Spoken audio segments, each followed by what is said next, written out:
YouTube. What's up? Can y'all hear me? Y'all can hear me all right? All right, we doing good then. We doing good. Yo, it's good to be back and it's good to be here. Let me get this audio level right. There we go. Okay. Yeah. Now I can hear myself good, y'all. It's good to be here and it's good to be back. I hope you all had a lovely, happy Thanksgiving. I know I did. We had a good time. Y'all ate a little too much turkey and dressing, but we're gonna be all right. We're gonna be all right. Went to the gym today, tried to work some of that off. So yeah, we doing good, y'all. So listen, we are back and we are live and in color, and we have a excellent show for y'all lined up. But first, just a few things real quick. I know a lot of y'all that were in the Facebook group have been hitting me up asking where did the Facebook group go. So today I decided to put the group live again, right? Some of y'all have said that you enjoyed the group, but the engagement does not prove so. So I'm gonna give it another shot, y'all. But the engagement has got to go up if y'all are in the Facebook group. If you are not in the Facebook group and you would like to join it, the link to it is in the description. So if you like the content in the group, if you like the post, if you like the discussion, please get the engagement up in the Facebook group, or we're gonna get rid of it again. Just to be honest with you, I don't have time to try to post and engage and come up with stuff for the Facebook group if nobody's going to engage in it. So anyway, y'all, we are doing good. We have surpassed 1,400 subscribers. So I need y'all to come on in, like the video, share the video, comment down below. We're going to have the discussion tonight. And I want to go ahead and bring up the ladies that you all have been waiting for this week. We have the lovely. She looked like she's feeling so well. You know, she was a little sick there the last couple of weeks, but I'm so glad that she's back and doing well. We have the one, the only, Antionette. What's up, Antionette? Say something to the people. What's up, everybody? Greetings. As always, it's a pleasure to be here. JD, thank you for allowing me to grace this platform with you. Everybody, make sure to like, share, subscribe. Let's get these comments going. Let's get this engagement going. Let's go ahead and work on ourselves and our community on this Therapeutic Tuesday. Yeah, it is Therapeutic Tuesday once again. And now I want to bring up our other co host. Yeah. Last but not least, y'all know her so well. Y'all enjoy her as well on the streams, and we love to have her each and every week, y'all.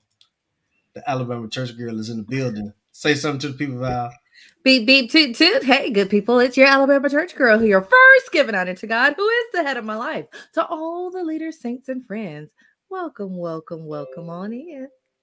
Welcome on in, indeed, for another Therapeutic Tuesday. So, for y'all that don't know, we get a little unstructured, just a little bit unstructured on Therapeutic Tuesdays. But I got one question: can a brother get a plate? That's all we want to know. Can a brother get a plate? I mean, everybody could get a plate. Yeah, you could get a plate. He Can, get a plate. They get can a a plate. brother look? Okay, Now, if you so can't cook, don't ask for a plate. Don't ask for a now, plate if you can't cook. okay, so let me ask you a question, Antoinette. Mr. I don't know what his name is, but anyway, uh, can he get a plate from you on Thanksgiving? At least on Thanksgiving? Get a plate every day. Yeah, Depending on what kind of plate we see, look. Depending on what kind of plate we asking. Are we talking look that about a plate full of food that grows out the ground, or are we talking about ourselves? we talking about For now. Anyway, we're talking about a literal plate. So y'all are looking at the title, you're looking at the thumbnail, and this is what I wanted to get off my chest. I don't know what y'all want to get off y'all's chest tonight, but whatever it is, we're gonna let y'all get it off your chest. But look, I had to get this off my chest first. April Mason is back at it again. And these YouTube streets, y'all, have been blowing up, really blowing up over Thanksgiving and the weekend, simply because. Do y'all want to see? Do y'all want? Yeah, I'm gonna show y'all. That we do. This is what April Mason says. Just thinking, ladies, it's okay to make your man's plate tomorrow. So she put this on Instagram on Wednesday before Thanksgiving. Then she said, okay, bye before y'all running before y'all start throwing something. Y'all, she got some tomatoes thrown at her. She got some heads of lettuce and cabbage thrown at her. It looks like she's cleaned it up a little bit, but April Mason got a lot of backlash behind making this statement. And the reason is because, well, I don't know what the reason is, honestly, but I'm just telling you what I think. I think that a lot of ladies today take that as a sign of weakness to fix your man's plate. Now, the conversation got heavy in the comments, and she had to clean it up a little bit. But I got some clips that I want to play of April Mason. She came on the lead attorney's channel and talked about some of this, right? She talked about some of this. So I want to get the thoughts from the ladies. Antionette, I want to start with you.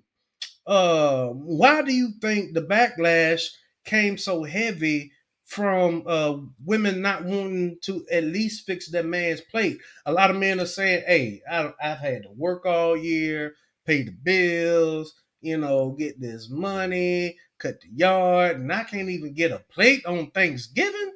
What's up with that? Because, first off, some women are insecure. Second, they don't understand what a healthy relationship is. Third, they don't comprehend what balance is.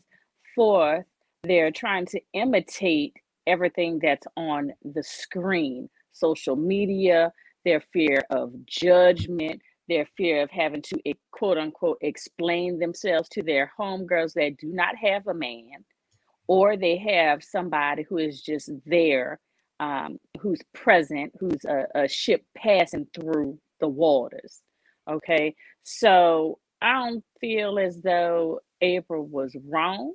I think that she is correct. Yeah, you gonna make your man a plate, and you better make, if it's just you and your man, make your plate butt naked, and you be the plate, okay, and give all the givings and the trimmings and everything else, and then you go visit your friends or whatever and get plates over there, and you make him his plate and y'all plate, and you bring it home and do whatever. But there is no problem in making your man, your partner, whoever, a plate. That is not taking away your self-value. That's not going to take away no confidence. Anybody that look at you with a side eye for making your man a plate clearly is feeling some type of way because they don't have nobody to make a plate for besides themselves. My Lord, daddy. Alabama church girl, what do you got to say about it?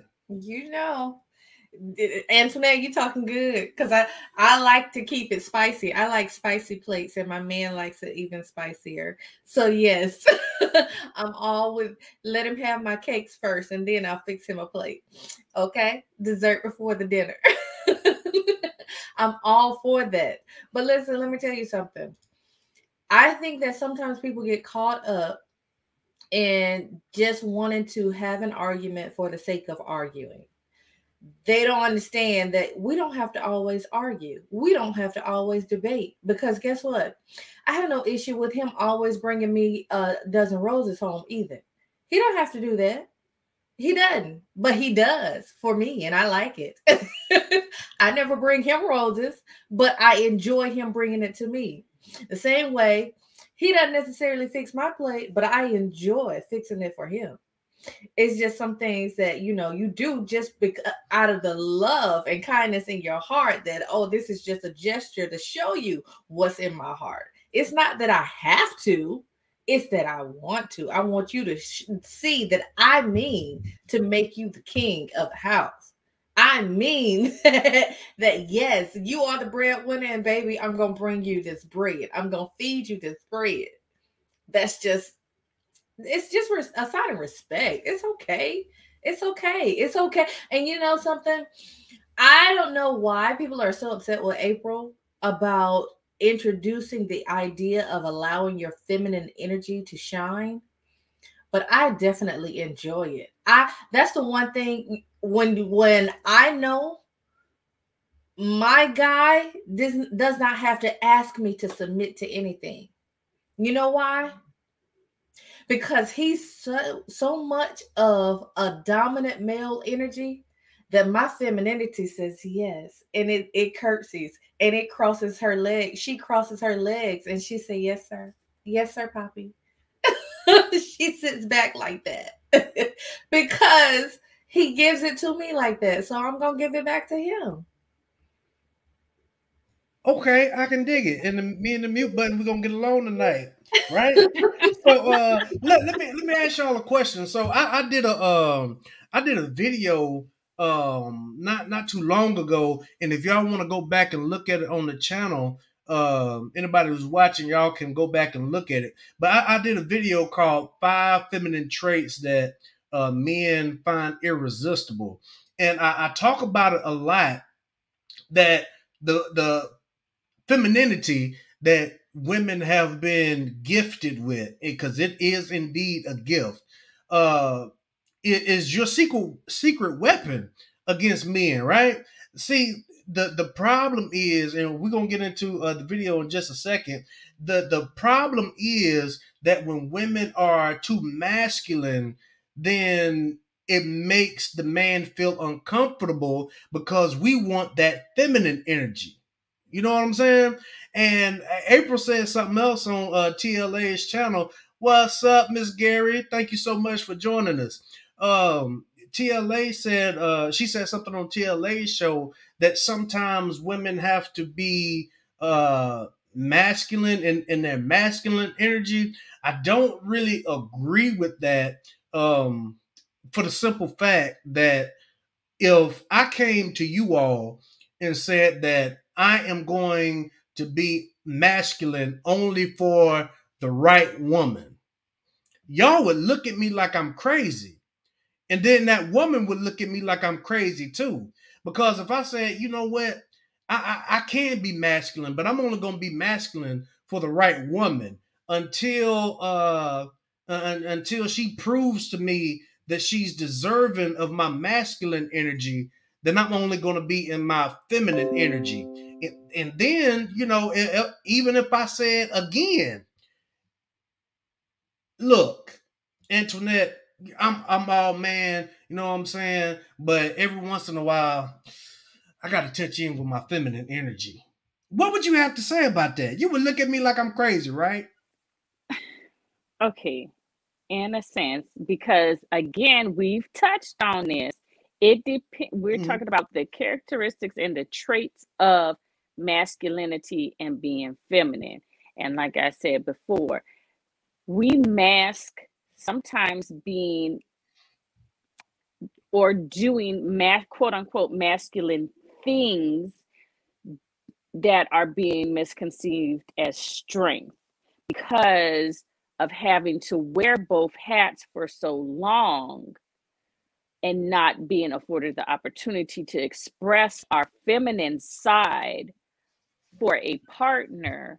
It takes time to mend that woman back into who she truly is, that flower and that delicate entity from who she really is. And is she going to take that time if you are going to show her that you are that strength, that masculine strength? Okay. So if you say, hey, I'm going to just tap into my feminine side. Okay, baby, what we talking about? You want me to put this charcoal clay face mask on you while I do mine, and we are having us a spa time. So you could chat with me while I sit up here and massage your feet, because we're going to do this couple pedicure at home because it's Sunday spa day. Okay. Now, if that's the feminine type of stuff that we're talking about, then that's fine. Now, if you're talking about me doing masculine things, like I said, I know how to change the oil in the car. I know how to change the tires. I know how to do all of that.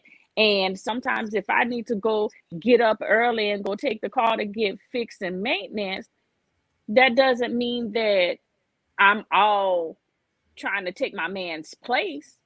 These are just skills that my daddy taught me in case I'm stuck out in the street and you're not close by because you're working. So it depends on how we are displaying these masculine and feminine traits on either or side. And it's getting masked by strength because of situations. So we have to draw that line on, okay, what we're talking about. Are we talking about always having that masculine trait on because I'm hurt and all I have to do is keep grinding and showing that strength because I got kids or I have elder parents and I may not have a partner who understands that, so I have to be quote unquote masculine all the time, but it's just my strength because I have not been able to turn off. Does that make sense? It does. I want to let Alabama church girl go first because she looked like she just itching over there. So go ahead, Alabama church girl. Can we please not overlook this elephant in the room? That we are feminine energy living in a male dominant patriarchal society. So of course, women are expected, if you're going to get out in the market and you're going to participate in this rat race, you are expected to have a masculine energy. What does that movie say? There's no crying in baseball. You're supposed to tuck all that stuff away if you're going to get out here and play. But at the same time, there are gender roles that some people are expected to play by as well. We have to understand that this is a part of our culture. This is a part of our society. So sometimes when women talk about tapping into that masculine energy, we overstep those gender role lines, just like Antionette was just pointing out. But I mean, you mentioned, stepping into your feminine energy as a man. Someone could say that, when you explain that, hey, I cook and I clean at my house too. Someone could say, well, that's your feminine energy. Not necessarily. Those are gender roles that society has defined. And because I am a single person, I have to fulfill both roles. That's just point blank, period. That's just how it is. And same thing, just like Antionette was just saying, a lot of women are single, so they have to fulfill both roles. That's why we're taught to fulfill both roles and be an independent person. But when I come to my partnership, I come as a whole person because I know how to fulfill both roles. And then you define within your partnership who's going to do what, when, what, where, why. Sometimes, those roles cross over and switch over from day to day, sometimes from hour to hour within the household, depending on what your time constraints are, what your schedule is like. Hey, it might be my time today to cook, but tomorrow it might be his time to cook. It might be my day to do laundry, but then on Wednesday, my son might be doing laundry. It just depends on what our time constraints are, what our schedules look like. And all of us, get the job done and function as a family and a partnership as a whole. But like I said, we cannot overlook the whole patriarchal society that expects that woman to step into that masculine energy. That's why it's such a blessing when we have the opportunity to just sit back and be feminine. I remember being a single mom, and I remember talking to one of my guy friends like, dude, I don't like this. I don't. I don't. You know how there are some women that love to say, on Father's Day, it's my day too. No, no, I don't want it to be my day. I need somebody to come over here and mentor this boy.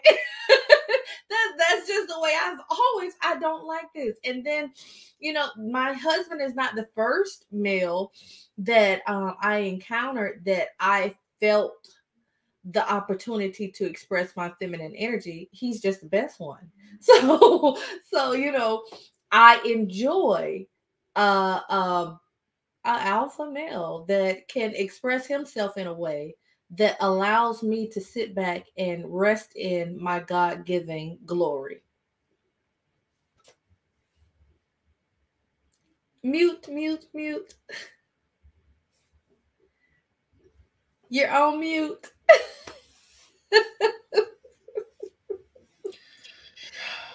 We couldn't even get 30 minutes in. I was doing so good last time. Anyway, I thought Antionette was about to start breakdancing over there. You heard something you like. Okay, but so this is my question. I know you said something very very important, and you said with your son that you didn't like having to do it by yourself. If you don't like having to do it by yourself, and I would imagine that most, not all, but most women probably feel the way that you do about it. And at some point, you saying, "Hey, I wish I had, you know, a spouse, or I wish I had the father here." Why is it that you think that so many women are going into single motherhood, knowing that they're going to have to go in it by themselves? Because they don't understand how hard it is. Mm. It's not easy. Now, I will say, there are some people who are blessed with a tribe. They have the village at their disposal. I didn't have that. First of all, it's only my parents only have, well, including all the outside kids. they're all there are only four of us. But we're all scattered out. We live in different locations, So I didn't have that tribe. And then my parents were living in a different city. At one point we were living in different states. So I did not have that village at my disposal. There are some people who choose to go into single parenthood who do have that village. And that way is made easier by having a village with them. But I didn't have that. And then I was living in a city that wasn't familiar with me. Because, even within your city, people are tribal. Carver versus JD. If you didn't go to my school, I don't know who you are. Don't talk to me. That type of thing. Right. People are tribal. So I didn't have that at my disposal. I had to get in the game and play politics to learn some people and say, "Hey, I'm here and you're going to be my friend." But it takes some time to develop those relationships, And then we also have to acknowledge that there are a lot of men who don't want to play stepdaddy to nobody's kids. That ain't my kid, and I'm not going to be responsible for helping you to mentor that child. They're just people that are like that. There are a lot of men who don't want to date. We've discussed this right here on Love and Relationships. There are a lot of men who don't even want to date a woman that's in single motherhood. And it probably is not her choice that she was in a single mother, but they're like, "Well, I don't care." I don't care. I'm overlooking you. You are not on my radar. So, it is what it is. And I was like, "Well, deuces, dude, you just missed out on something great." I hear you. I hear you. Shout out to Antionette Gary. She says, "Thank God for my dad and brothers who helped me raise my two sons." Absolutely. It does take a village. And, that masculine energy and positive male role models are definitely needed. Antionette, you wanted to say something? Go ahead. Yeah, as far as with the single motherhood, sometimes, like we say always before, it depends on the situation. And, that single mother may have had a temporary satisfaction for the time being, and it was dealing with a lot of mental issues, or it was just searching for love in all the wrong places. and all these love children came about. That does not mean that their partner, that partner at the time was supposed to be the lifelong partner. So you live and you learn. It is what it is. Thank God for the children as they make it and everybody survive. But if everybody's like, okay, why can't I find this partner, even though I have these children, even though I have this baggage, whatever.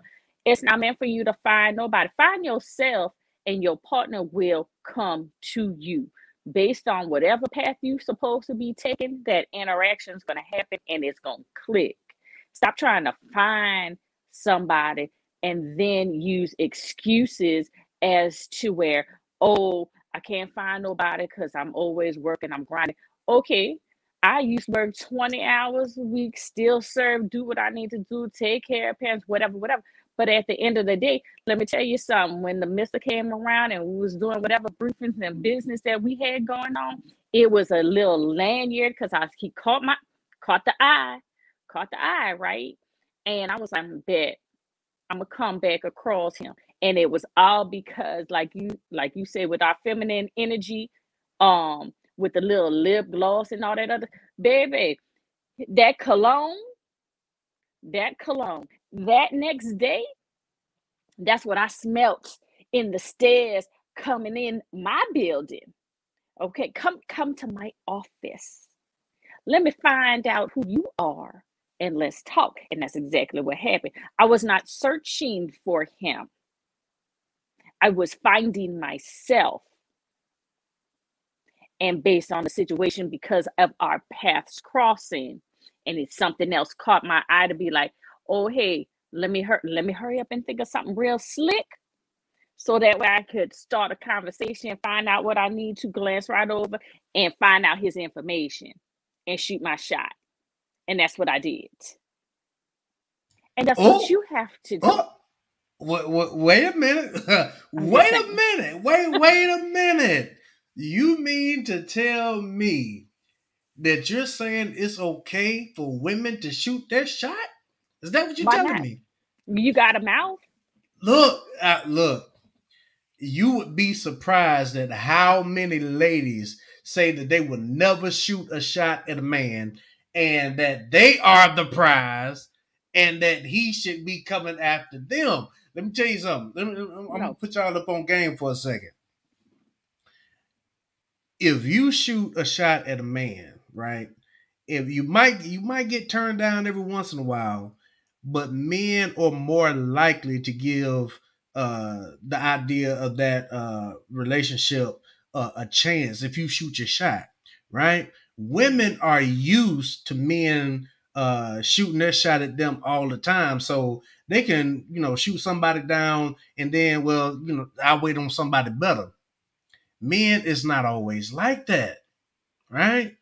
I promise you, ladies, if you start shooting your shot, now I'm not telling you to just go shoot your shot at anybody, but if it's somebody like what Antionette was saying, pew pew pew pew. If it's somebody like what Antionette was saying, there's nothing wrong with shooting your shot. You would be surprised at the results that you get if you start shooting your shot, ladies. So I'm not one of those girls. You're not? Mm-mm. So you're not even gonna give choosing signals or nothing? Listen, okay, so I'm not dating anymore, but when I was, I did have my way about me. I know when to play coy. And if he didn't catch that I was playing coy, then I felt like he wasn't interested. So I'm going moving on. My Lord. Listen, I knew when to show a little leg. I told you about that leg. The leg. We know when that's to that bring nonverbal shooting, though, Val. That's that nonverbal your shots. I wasn't direct. I'll put it that way. I've never been that courageous just to be direct. Like, dude, you look good. Come on. I've never been. And honestly, to be honest with you, if I really was feeling somebody, that's the person I'm probably going to avoid conversation with the most. I did. Oh, goodness. So you was Well, throwing paper airplanes at them? No, honey, I'll bring the cleavage out and bring the leg out and just play See, corn. Like, come on now. Don't you see? I mean, you're not gonna try to bump into him or nothing. I'm gonna get in his environment, but not just be direct, like, dude. I did. Okay, well, to each his own. But I mean, you got picked, so you're doing good. You're doing good. But back to the matter at hand. I'm not done getting all this off my chest yet. So I heard a lady say, don't give wife benefits if you're only a girlfriend. Now, I can dig that to a certain extent. If we're talking about anything going to a intimate level, then I can dig that. However, if you want to be a wife and you want him to marry you, how is a man going to properly vet you to be his wife if you're not already a wife, right? And then they tried to use the Bible verse, right? We bring the Bible up that he who not it wasn't he who finds a wife. They avoided that one, but husbands love your wives or whatever. And it was trying to say he has to be a husband first, but you don't have to be a wife first. It was kind of contradicting what she was saying. So a lot of ladies were saying that, oh, I'm only gonna fix a plate for my husband, not just a boyfriend, or it's only certain circumstances. I'll fix my plate first, then I might fix his plate. What do y'all have to say to that? Because I mean, I'm just of the humble opinion that if you're not showing a man, and we're not talking about the Pookies and the Ray Rays, the Dusties and the whatever. Yeah. We over here. You know what I'm saying? How can a man that's over here that wants a wife, right? Because 54% of black men are single and childless, and 64% of that number are in the middle class. So these men that are over here on their purpose, on their grind, if they want a wife, how are they going to properly vet you to be a wife if you're not showing them that they are a wife? If you're coming, oh well, I'm only gonna do that for a husband. You not showing me that you a husband. Well, what if he said, well, I'm not spending no money until I'm a husband? Hmm? Did I stump you? No. First off, I like my food hot. Okay, so as soon as it's coming out of the husband, hey, over the top. As soon as it's coming out the oven, his plate is being made. So that way, I could go ahead and make my plate, and whoever else, if we got little munchkins running around, they're gonna get their plate too. But my plate needs to be hot. His plate needs to be hot, and the children's plate needs to be hot. He is coming first because at the end of the day, that is part of our strength. So my strength, he needs to eat. Because if I need to be carried out from the libations, then he needs to eat first. And then we partake. Now, that's sorry, y'all. That's just like saying, I want clear skin, but I don't want to do my skin routine at night. You need to make your man a plate, regardless of being a husband or not. If you want to be a wife, then yeah, okay, do what you need to do. But if you feel some type of way, then you don't need to be in that relationship. Then that means that's not your life partner. Keep it moving. Don't make his plate. Deal with that conversation, learn, grow, and move on to somebody who's going to accept that. Because then that's not the person in the relationship you need to be in. Men will run away. Yeah. Alabama church girl, go ahead. I concur with Antionette that sometimes it's the simple gestures that allow you to see what's in the person's heart. And something as simple, if we're gonna argue, if he has to argue with you about fixing a plate, my God, he deserves to move on. Something better. It's just like if I have to argue with him about pumping my gas, no, I got to move forward because there are just some things, I'm gonna do for him, he's gonna do for me, and it does not deserve an argument. It does not deserve going around the world and I over something that simple. That's just a simple gesture. You're gonna fix your own, so why not? I fix my sons and my husband's before I fix myself. That's just the way I do, and I'm the one that's cooking it.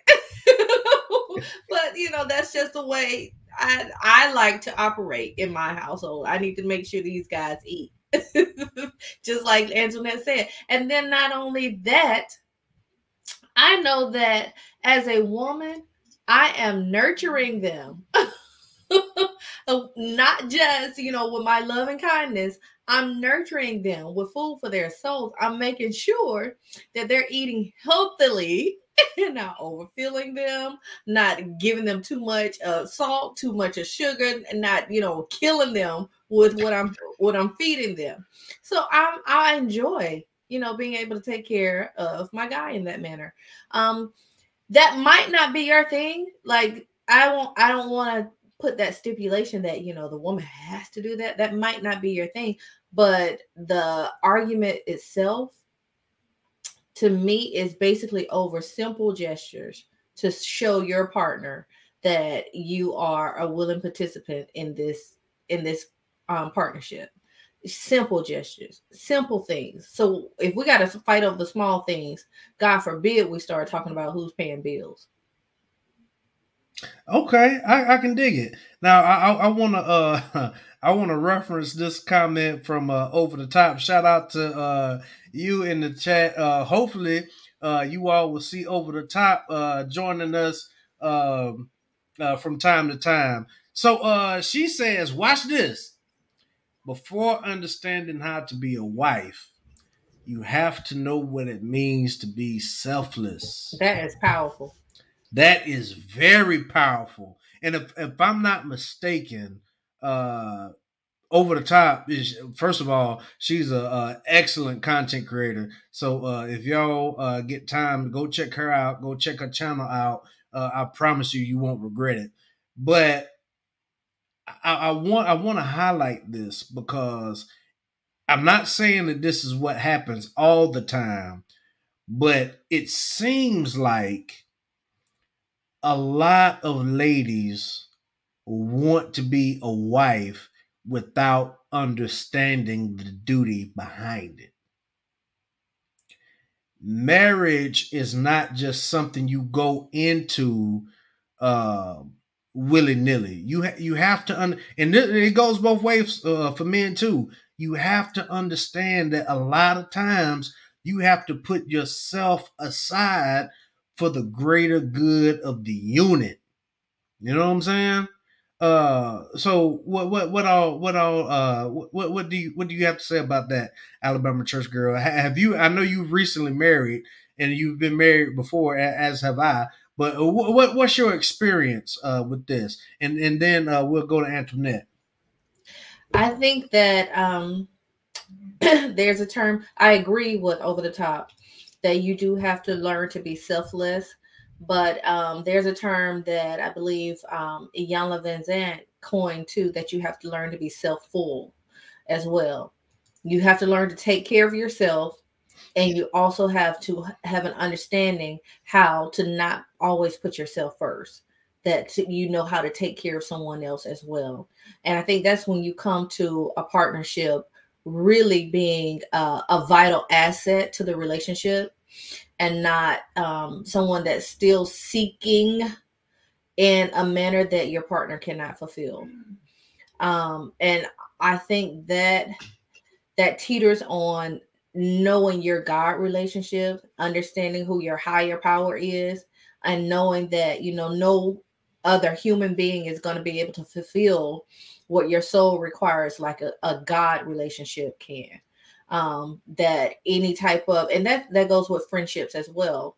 that you can't demand of a human vessel what only a spiritual being is going to be able to fulfill for you.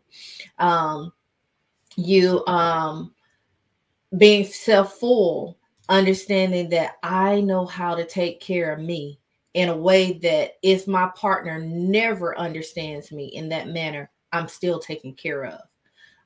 That prayer meditation time that I get into, my higher powers face, and I understand what I need from this day and from this moment, and I'm able to get into my highest self. I don't need him for that. And I'm self-full in that manner. You understand what I'm saying? And I think that when we come to a relationship, like I said, selfless and self-full, then we are at our highest potential in being a great partner in that relationship. Come on, mute bud.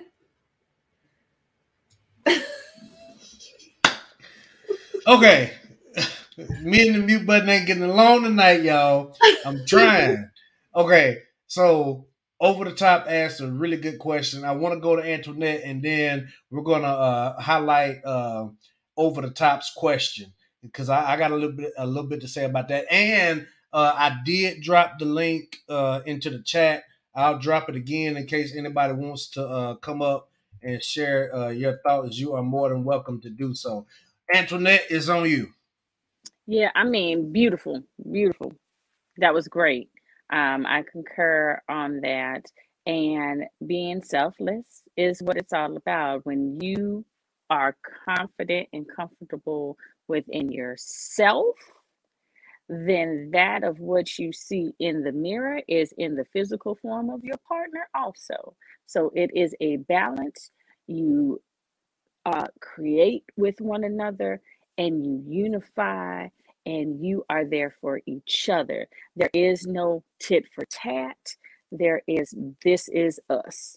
And this is what it is. And like you said, when you have a balance of being comfortable and confident with yourself, whether your partner is there or not, that is what is important because you are able to survive in a healthy realm of having that connection of self and your higher power.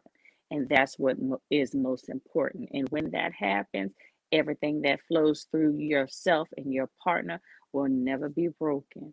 You're going to come back together as a magnet and it will be as one. So you won't have to think about how do I need to act for this person because this is what I would act for myself. And that is how you are able to have a wonderful and a healthy relationship, not being selfish. That is so true. And for men, I'll talk about it from the men's perspective for just a second. You know, the saying has been said a lot recently that pressure is meant for shoulders and not hips. So if you are, trying to be that provider male, the leader of your household, it's going to be some times where you have to carry the weight and the burden of your family to provide, even when you don't feel like it. It's a lot of times that we feel like throwing in the towel and giving up, but that's why we're creating spaces like this for men to come together and be able to say, hey, this is what we're thinking, this is how we're feeling, and then this is how we deal with it, and this is how we move forward. I think that especially in the past, it's coming out a lot more now, but over the past years, men have not had a safe space to even be able to talk about what they have going on, because believe it or not, men do have emotions and feelings too. We tend to bottle it up a lot and keep it on the inside because we've always been told, hey, you don't cry, hey, dust yourself off and keep on going. But the fact of the matter is, we're looked at as being weak if we share those emotions. And I'm not saying this happens a lot, but men, it does happen a lot. Let me just say all. Not most, not all. Whew. I caught myself, y'all. Most, not all, men have experienced not being able to be vulnerable with their wife, girlfriend, significant other, whatever, because they lose respect for the man if they feel like he's being too vulnerable, or a lot of women feel like men are not supposed to be vulnerable at all. While we are simple, we can be complex at the same time as well. And men often, often have to put ourselves aside and continue to carry that burden and lead our families and our children in the way that they should go. Because at the end of the day, if you're a leader, something go wrong, they're looking to you. You know what I'm saying? If I was married today, right? And let's just say I was married with two kids. If my house got foreclosed on, they're not gonna look at my wife. People gonna be looking at me. What did I do to get my family in this situation, right? They're not gonna look to the wife, they're not gonna look to the children. Because ultimately that's my responsibility as a man to make sure that my family is provided for. That's a weight that a lot of people are not ready to talk about, you know. And a lot of men are. Did y'all know that the suicide rate for men is like what 30 times higher than it is for women? I was gonna chime in on that too, JD. Yeah, Hmm. yeah.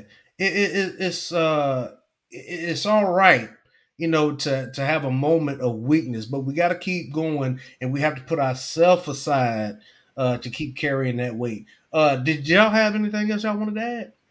I I just just wanted to wanted add. to add Oh, that I'm sorry. go ahead. Boo. Uh, Go ahead, I just wanted to add that Alexandra. I believe the homeless rate is much higher and significantly higher than for men than it is for women as well, for similar reasons.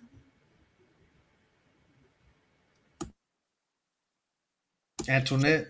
And then I was just gonna piggyback off of the mental health aspect with men because y'all are having to adapt to the different situations in order to show that you got it in the form of your masculine strength, right?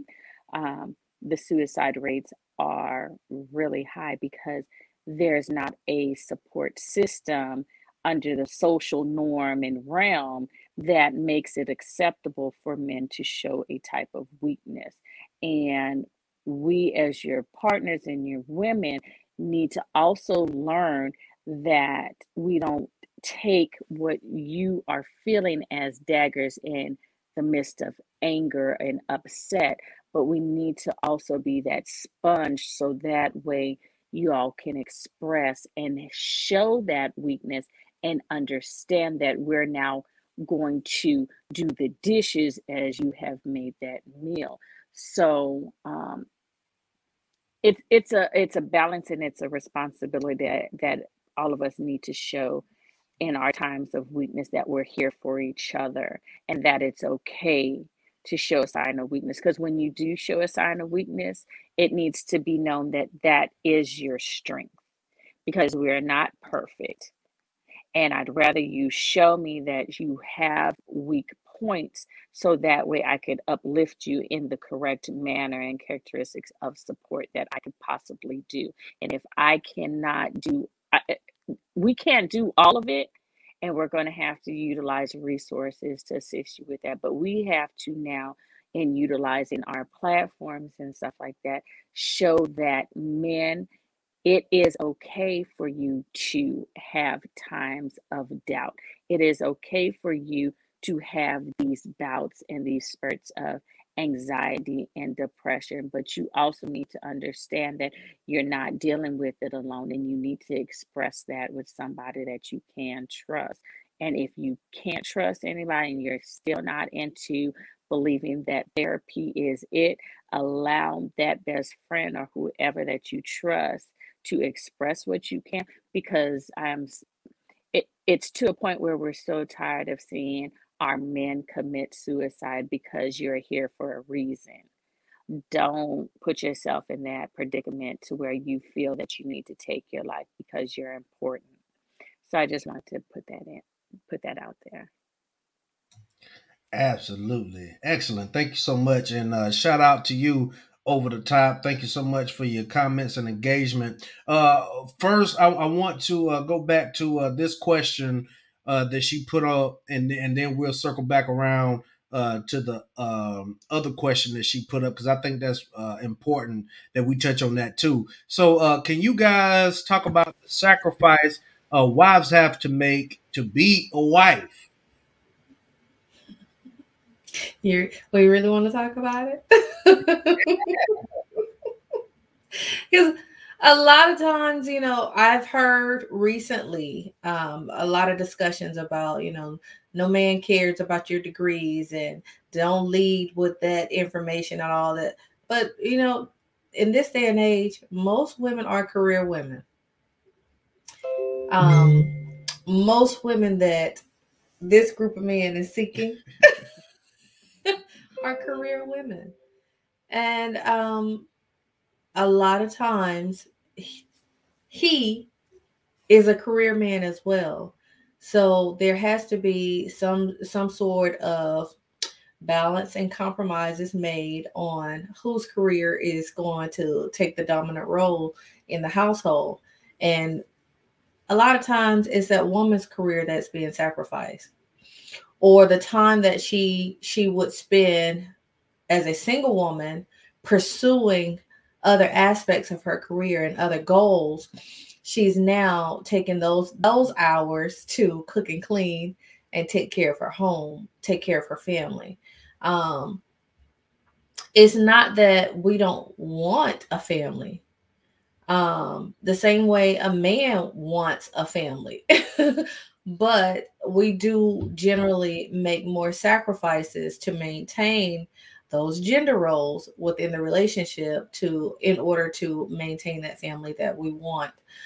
We have to be more creative with how our career path looks. It's not straight up like most men's career path would look. We take crooks and curves, and we dig tunnels to get to where we want to be, as well as maintain our family. And I think that sometimes the statements that we don't care about your degrees, I think that's almost a slap in the face, because yes, you do. You thought you thought I was a viable candidate to be your partner because I'm an achiever. So don't tell me that. Don't come to the conversation. Don't come to the dinner table telling me I don't care anything about that. Because that's a big part of who I am. I spent a lot of time and investment. I had to go and spend college tuition just like you did. So, that's valuable and vital to this relationship. When we go to the bank and start asking for these loans, it's important that my degrees come too. So don't tell me you don't care about my degrees.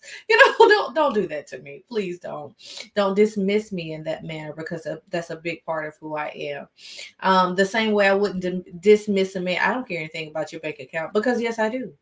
I care about it. Okay, it's important. It makes you more valuable to the relationship, the same way me and this education makes me more valuable to the relationship. So let's get this cracking together, okay? All right. Understand that even as being a mother is a sacrifice. And some people get in their feelings, but with women who say that I don't want to have kids. It's because they want to focus. 9 times out of 10, it's because they want to focus on what they're pursuing. There are some sacrifices that we make to fulfill the totality of who God made us to be. So yeah, there are sacrifices that we do make to be a wife. Now, I'm not discounting the fact that there are sacrifices that men make to be a husband as well. Okay. Antoinette, did you have something you wanted to add to?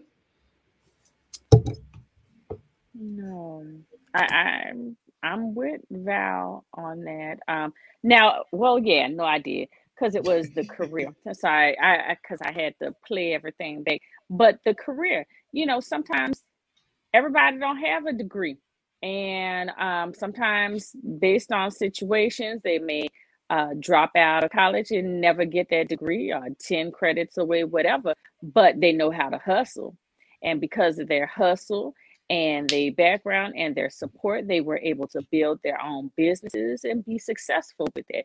Because you have a lot of people who are GMs, etc., and they have that high school diploma, but based on their experience and how great they are in their skill set, without that degree, they were able to make it. So it depends on how we talking. Like, what's your hustle? What's your drive? What's your passion? And is that passion producing uh, money? Is it producing assets? Is it producing something else in anywhere, shape, form, or fashion that we could create balance and monetary values? Okay. So when we're dealing with sacrifices, it's like, what are we willing to deal with when it comes to sacrifices? And like I was saying, finances is one, and other situations, like we've stated before, if you have elder parents and you're an only child, y'all don't have enough money, or you don't have enough trust in believing that a nursing home or hospice care is good for them. So in having that conversation, is your partner going to sacrifice that extra workout room in your home to provide services for that elderly parent for their last days on this earth? So we really have to dig in deep on what sacrifices entail. And it's not just always dealing with money, it's not just always dealing with jobs and balances. It's like, what comes up with unforeseen circumstances that we're able to work together and work through without losing our mind and losing our love. So that's just some things that we got to think about as far as within the means of sacrifice. Okay, I can dig it. I can dig it. Yo, you ladies are doing good. Y'all doing real good. I thank y'all for that. Over the top, if you're still with us, did that kind of is that kind of in line of what you were thinking, or do you have different views? Let us know what you think. But real briefly, I wanted to go back to her first question. Now, this ties into what we talking about. When I first came on the live stream, I was like, yo, can a brother get a plate? You know what I'm saying? And some lady said, no, bruh, you ain't getting no plate. You understand what I'm saying? So, uh, I believe it was Antionette put in the comments earlier that her father and mother have been married for 40 plus years, and her mother still fixes her father's plate. So that comes to the question: do you guys think the two-parent household is teaching their kids how to be a wife or a husband? What do you all think? I'll let Antoinette start. I think it not only displays how to be a wife or a husband, I think it shows um, the children how to have a healthy partnership, because sometimes at the end of the day, um, mother and father are just working together, even though emotionally they're not working together. They're working together in a household to provide for the situation, which is the family.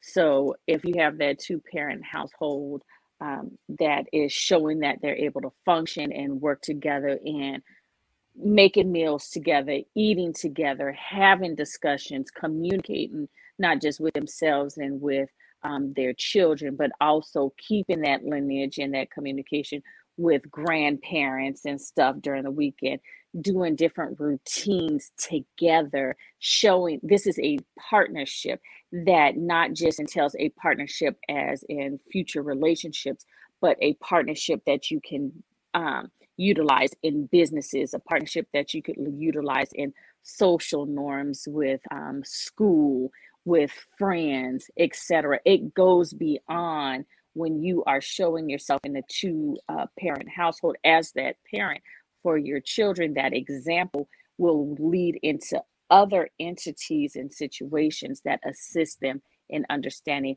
what a healthy partnership is beyond that of your relationship as a man and woman. But as the topic states, for a husband and a wife, absolutely, I think it does. All right, Alabama church girl, what do you think? I do. I do think that the children in the household are learning things from watching their parents interact with each other. But I also think that there are lessons to be learned even in single parent households. So and there are healthy lessons that can be learned even in single parent households. But how we interact, like Antionette was just stating, as a community, not just the parents themselves, but how the parents interact with other family members and other friends, their neighbors. Those are all lessons that those children are learning, and how they should interact with the community as well. Those are skills. That is a skill set, like Antoinette said, that you can take into the marketplace and learn how to network, how to use your community to your advantage. For the greater good. So yes. And you know what's ironic? For Thanksgiving, we spent Thanksgiving with another couple friends of ours and their mothers, and we played a little game, hot topics for couples. And one of the questions that came up was, what did you learn from your parents' relationship? And I happened to have a different approach to the question, because my parents they were together for over 40 years, but their relationship for the most part was kind of toxic. So some of the things that I learned was what not to do. So I think that even in difficult parent situations, the children are still learning. I learned for myself that I don't want to argue. I don't. I see where, the wrong words can get very volatile quick, and that turns into something else. And I don't want that. I don't want that for my relationship, not for the person that I love. So, there are lessons to be learned even in challenging relationships.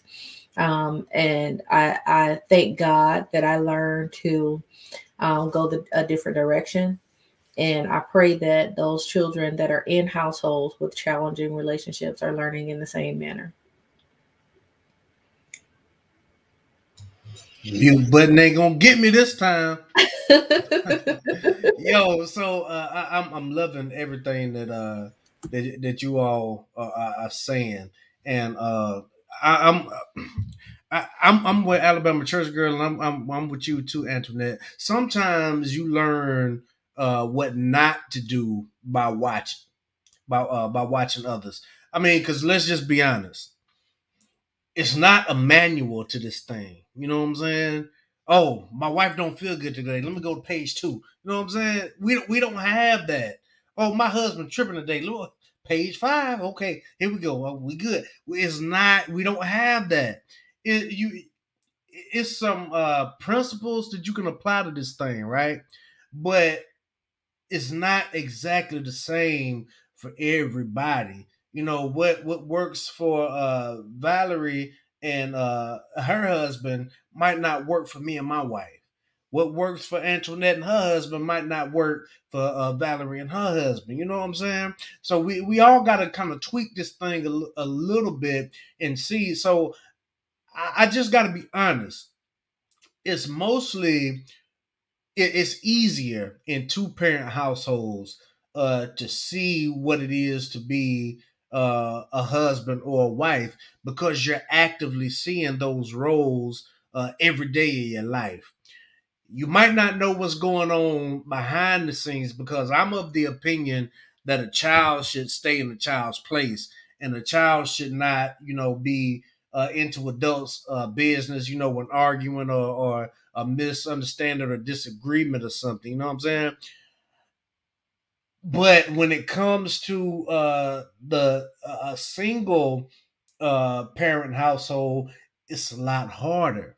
Not saying that you can't get what you need, because again, going back to what Antionette said earlier, with her two boys, her father, her brothers were all there to help support, and that's good to have, but everybody doesn't have that.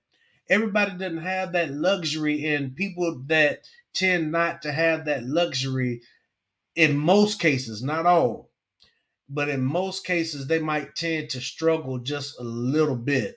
And while it is not the same formula for everybody, I think you can get a good starting point from watching parents in a healthy relationship. And watch this. It didn't always have to be biological parents either. You know what I'm saying? But as long as you can see somebody and have some kind of model, to go off of. In the military, we love templates. You know what I'm saying? We love a template for everything. Give me a template and I can make it work. I don't know how to feel this way. Show me a template. I'll do it. I don't know how to make a memo. Show me a template. I'll do it. You know what I'm saying? And over the top, you're absolutely right.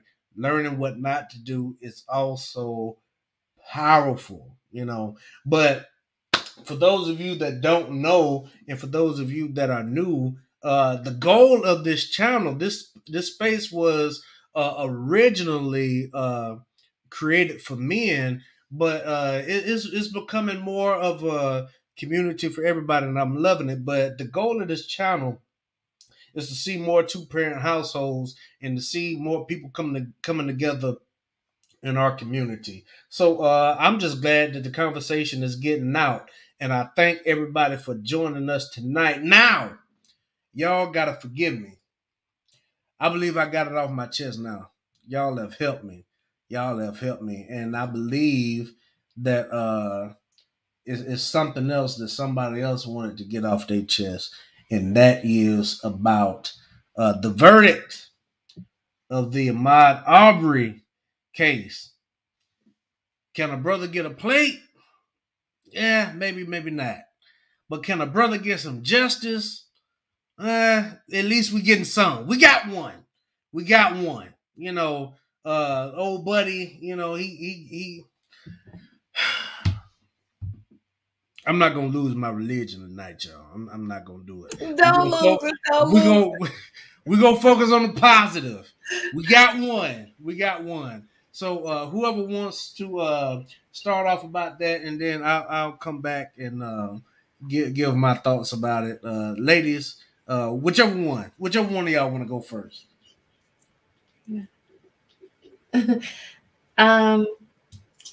All weekend, this has been on my heart heavy. And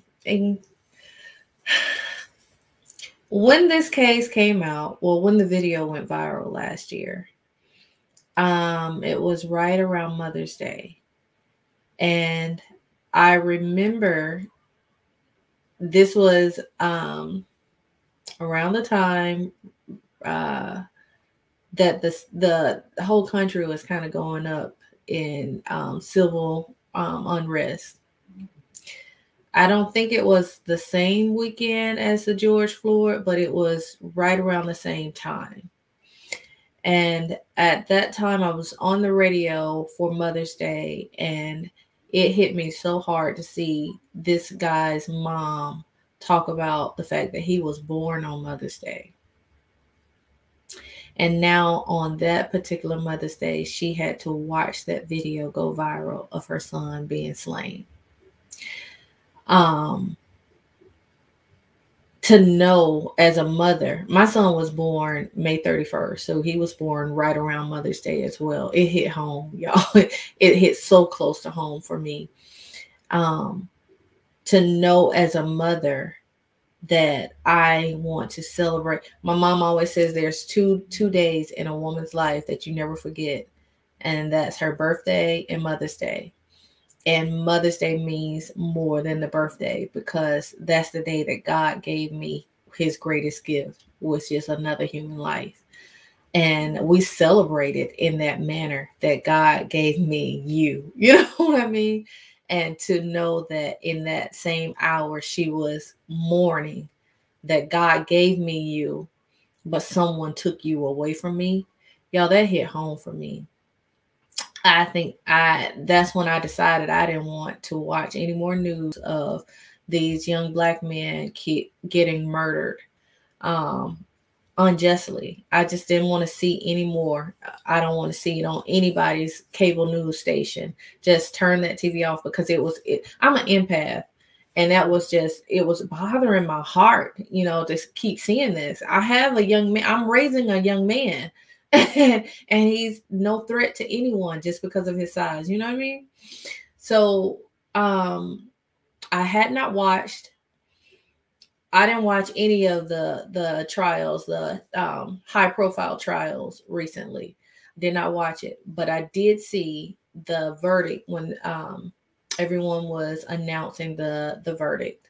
I did see that come across my timeline, and it made me interested to go and find out what happened in this case. That the mother was able to get justice, that the family was able to get justice. So I started going back and listening to the trial, and excuse me for being so long-winded, but it did touch my heart. And as I was listening to how the trial played out, there were details that I was unaware of when this first happened, that I discovered. And for the most part, what struck me strongly was that this was a community that felt that someone that didn't look like them did not belong in their environment. And these people, the three men, had not just gotten up that one particular day and decided to display this type of behavior. They had been displaying signs, warning signs, and signals that there was a potential that they could act in that manner. And I'm saying it, and I'm describing it in a general term, because what also struck me about this case is I saw the similarities in how we as a people, and y'all know I'm the Alabama church girl, so the church community is the community that I like to have conversation about the most, the taboo topics. We as a people have a tendency to allow our tongues, our behavior, to ostracize people in a way that destruction happens, that they are hurt, they are damaged, and sometimes they are destroyed. And we sit back in our homes and allow it to happen. We sit back in our little place of self-righteousness and we allow it to happen. And then when the ultimate happens and that life is gone, then it's, oh my God, how could this happen? No, you've been allowing it all along. And I want to say to not just, that community, because it was an act of hate. We know that.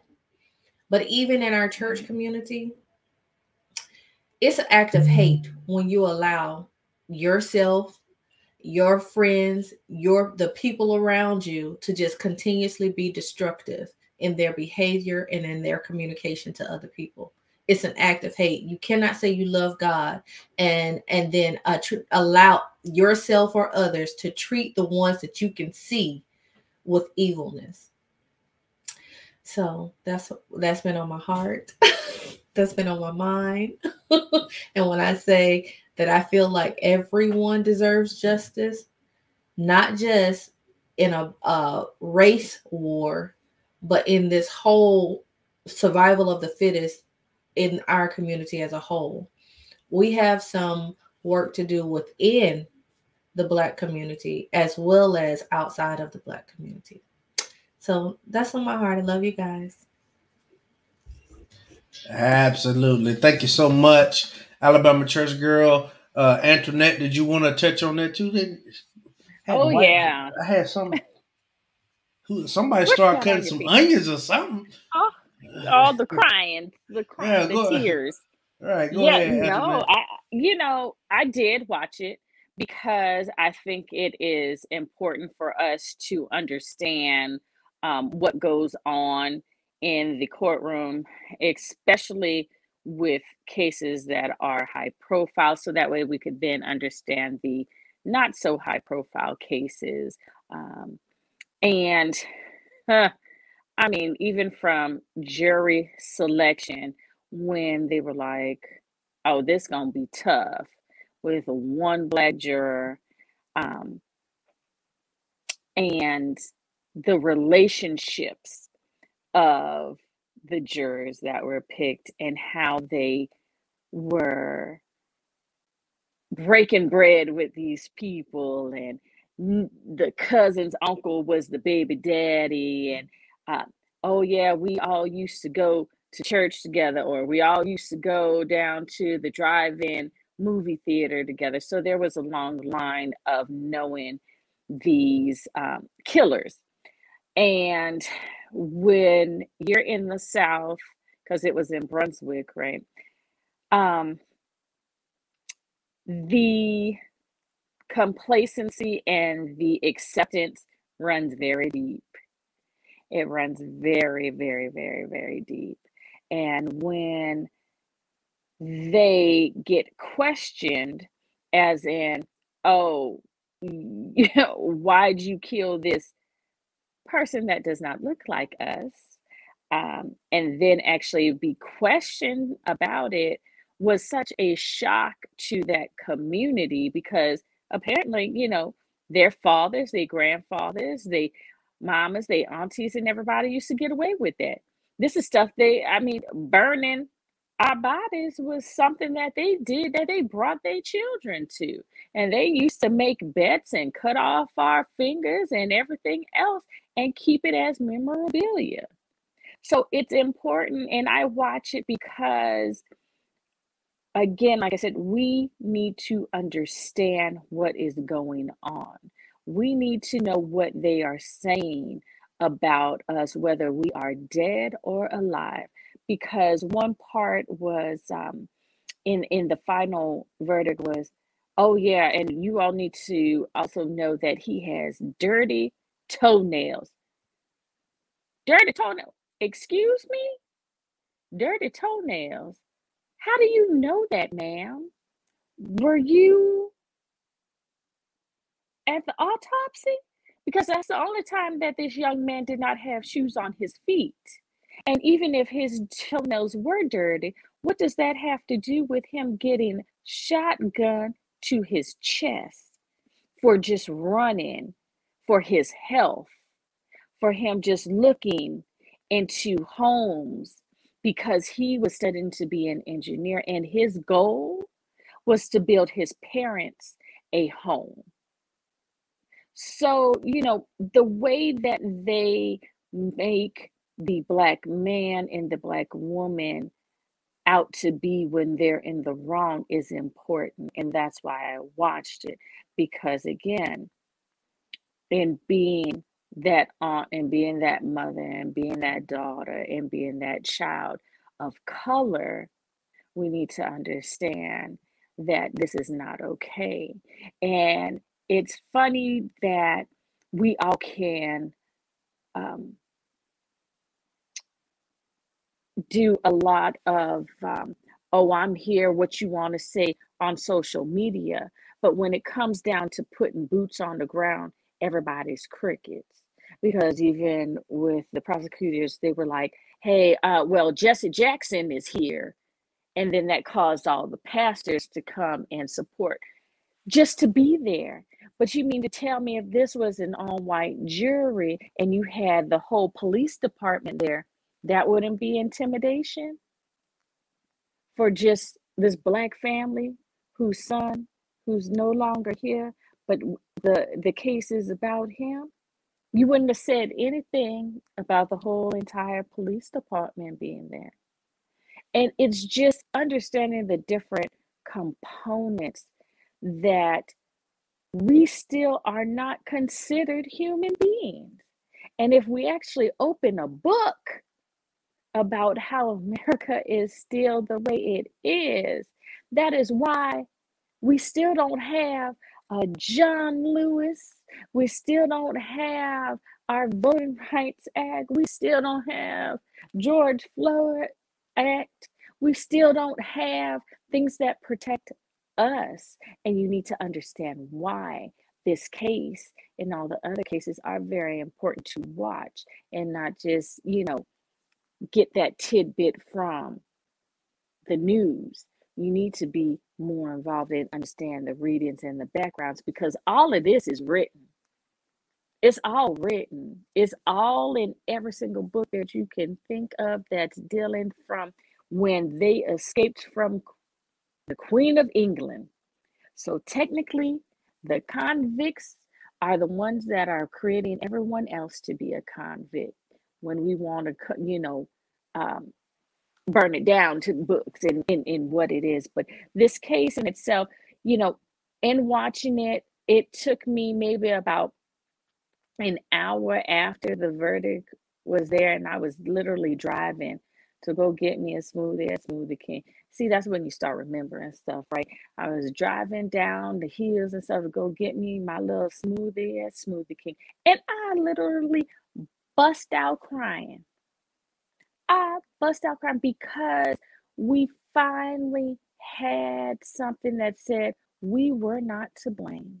It was not our fault. It was not our child, our nephews, our son. It was not his fault. And for the fact that these people were just fra-la-locking around the neighborhood for days because their cars and stuff weren't in the impound. I mean, there were just so many things. Now, you mean to tell me if we were to commit a crime, we would be running around free for more than 72 hours? Ain't no way. Ain't no way. And somebody, You wouldn't live another hour. okay. And then the thing about it, I mean, that's why we have Genesis. We have all of our children that are being considered adults. Kyle Rittenhouse. Now all of a sudden he's a child, 17-year-old child. But that actual child that just stole a backpack, y'all brought him to Rikers Island and has been serving time for the past 2 years. So, this child right here. So let me bring back. Driving down the hill, get my little smoothie and bust out crying. Because what's that? That little meme with Kamala saying, Joe, we made it.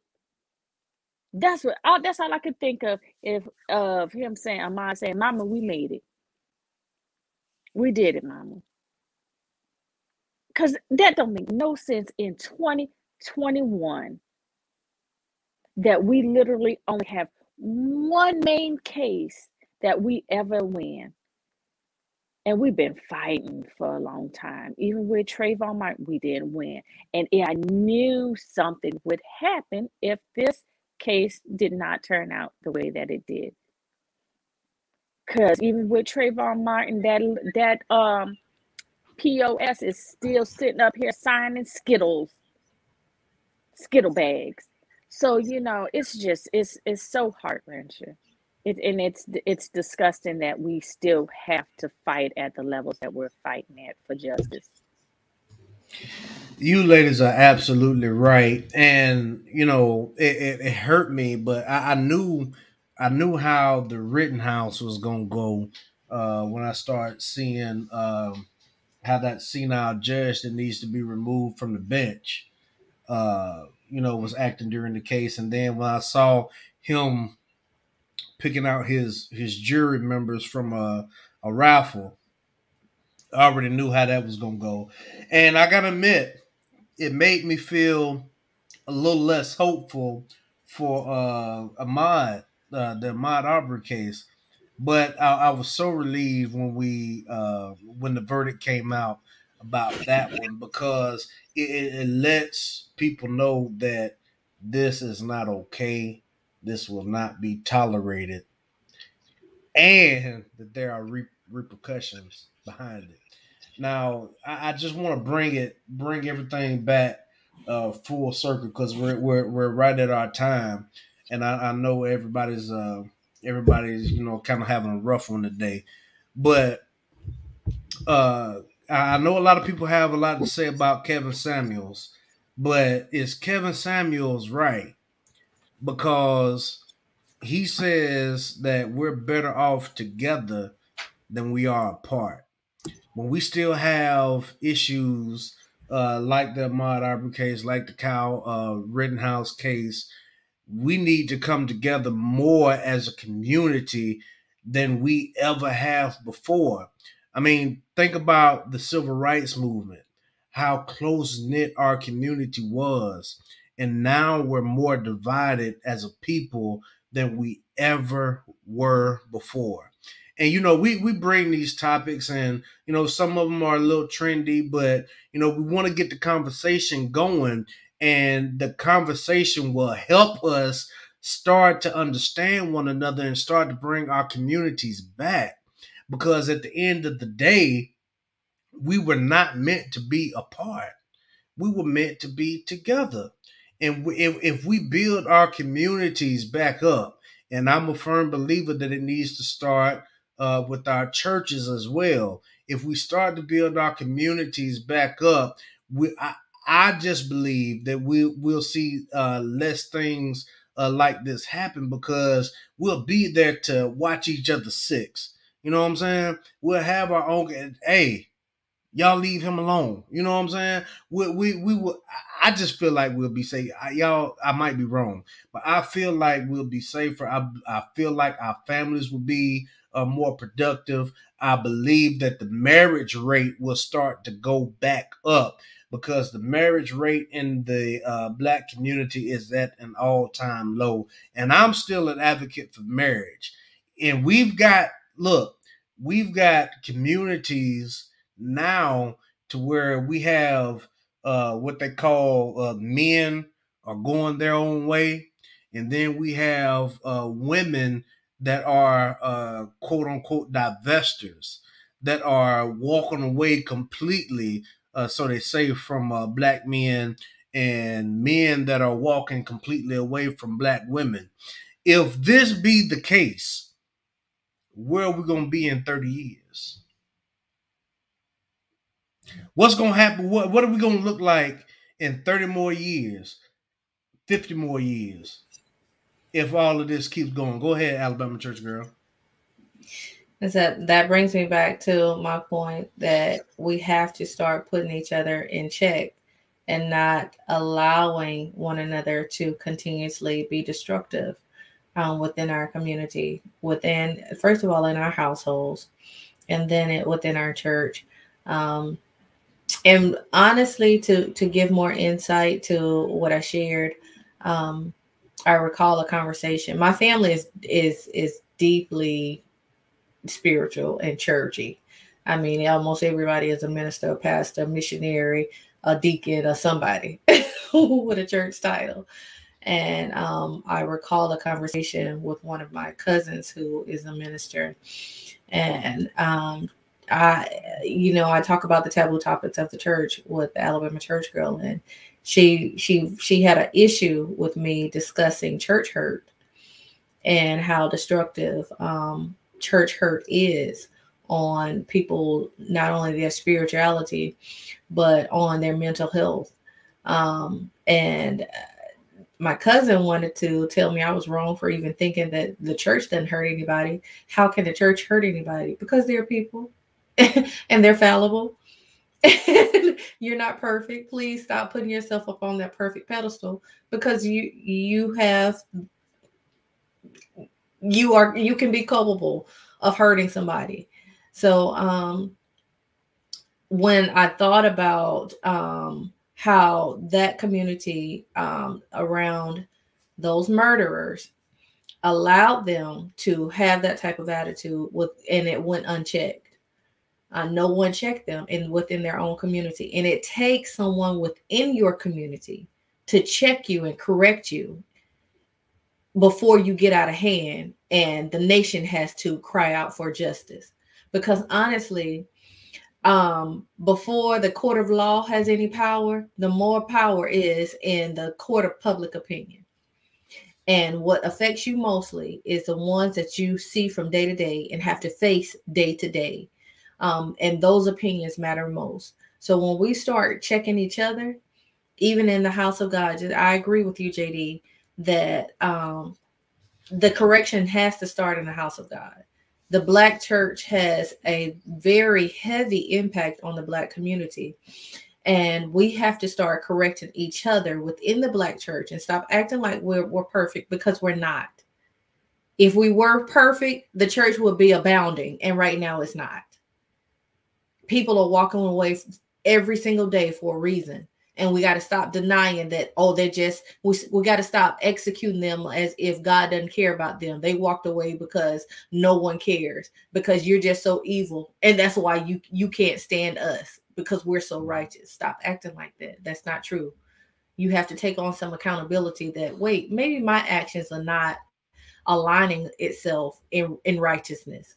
In the way I'm treating people is not in alignment with what how God wants me to treat his children. We need to start rethinking how we have attacked people with words, because that tongue is sharper than any two-edged sword. The power of life and death lies within the tongue. And we need to start thinking about that in the Black church and also in the Black household. Sometimes you have parents that are just terrible and no one says anything to them about how they talk to their children and treat their children. And these children are being abused, and that's their business. I'm going to stay out of their business. What happens in their house stays in their house. We need to start correcting one another. We need to take on that responsibility. We can do it in love. There is a way to come correctly to correct someone in love. But we do need to start taking accountability, because that's how we're falling by the wayside. Honestly, because if all the sheep were together, locked in, there would be no lost sheep. Because if any enemy comes, they got to deal with the whole herd. And that's the way I see things. We need to start taking responsibility of correcting one another. When you see something wrong, you need to say something about it. When you hear something that don't sound right, excuse me, what do you mean by that? Right. I think you need to rethink that. I agree with you 110% on that. You saw me writing. We got a topic for a future show. You know what I'm saying? So we doing good. But y'all, I believe we got it off our chest tonight. I think I don't know about y'all, but this was very therapeutic to me.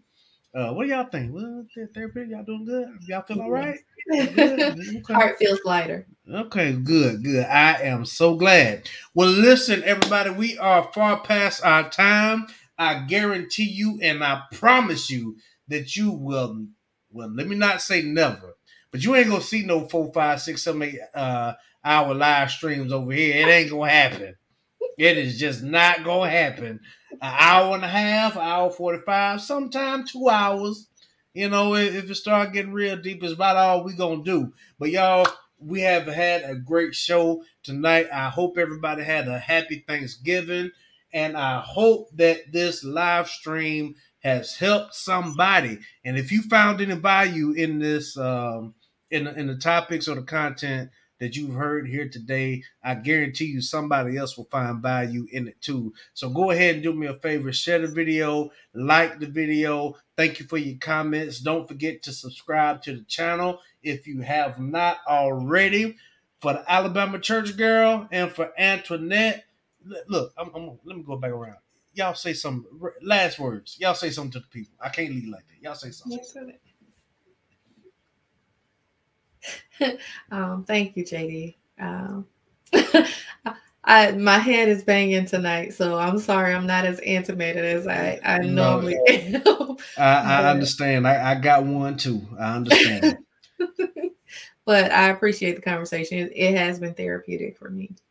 Absolutely. Antoinette, any final words? As harvest season has come to an end, make sure that you prepare what you are going to plant and let us grow together and prepare our table for next year. Y'all heard it here first. For the Alabama Church Girl and Antoinette, I'm your boy JD.